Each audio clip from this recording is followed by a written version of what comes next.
We do want to take you live to Israel. President Biden has just gotten off Air Force One, walking down the stairs. He is expected to speak soon. Our Daniel Cohen has been live there all morning, monitoring this. You can see some leaders there. He said he wasn't going to shake hands. Is he? I can't tell if he fist pump. We go with the fist pump. Fist pump there. Mm-hmm. He said he was not going to shake hands because of the fear of COVID there with leaders. And as Daniel Cohen has reported, some folks in Israel not really happy about that. But this is a very important trip for him. He left last night and arrived about 20 minutes early, according to Daniel Cohen. Yeah. This is a very busy morning for the administration. Begins a very important foreign trip for the president. 2.5 days in Israel before jetting east to Saudi Arabia for a meeting with the Saudi Crown Prince. A lot is at stake for the president during this trip and for Democrats. Don't forget, there are tremendous political implications of what happens during this trip as well. The goal for the administration is try to get OPEC and the Saudis to increase production to try and bring down gas prices as much as possible over the next 120 days before the midterms. We'll see if that happens, but it's going to be very interesting to see how this plays out. Exactly. Let's bring in our Daniel Cohen, who is live there. Good morning, Daniel.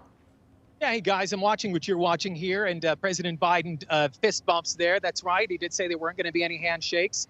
I have to tell you, this is the second time I've got to cover an Air Force One landing from a tarmac.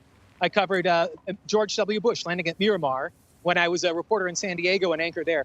And I got to tell you, there's a stark difference in watching fist bumps and handshakes. One of the things George W. Bush was known for was how he liked to take time, how he liked to shake hands with everybody that was greeting him along those lines. So here, COVID is the reason the White House is saying he's not shaking hands. Some people in Israel feeling snubbed by that, some people not so much. But I do have to tell you guys, everyone here in Israel is keenly aware that President Biden is here. I don't know if the word, I'm not a political correspondent, but I do talk to people here. And everyone here knows President Biden is weakened politically, that his capital is not what it was a year ago. A little over a year ago, I should say, when he took office. He's not even through his first term, the first half of his first term, as you know. And so everybody here watching to see how these meetings are going to go with Yair Lapid, the interim prime minister, who may only be prime minister, caretaker prime minister is what he's called, for 5 months. It doesn't look as if an election were today that he would still be the prime minister at this point. Benjamin Netanyahu is this close. He's not there yet, according to the polls that I'm seeing, but he's this close to being able to form a coalition and to become prime minister for a third time. So, Rob Allison, I'm watching with you. President Biden taking his time. There's a podium set up. We're going to have some remarks from him. And also, Israel's president, Herzog, will speak as well. Yeah, they're getting ready for the photo op, it looks like right now, Daniel. The president talked about in a Wall Street Journal op-ed out a few days ago about creating a stronger relationship between Israel and Saudi Arabia. I thought it was interesting, though, reading the article. He didn't get into any specifics.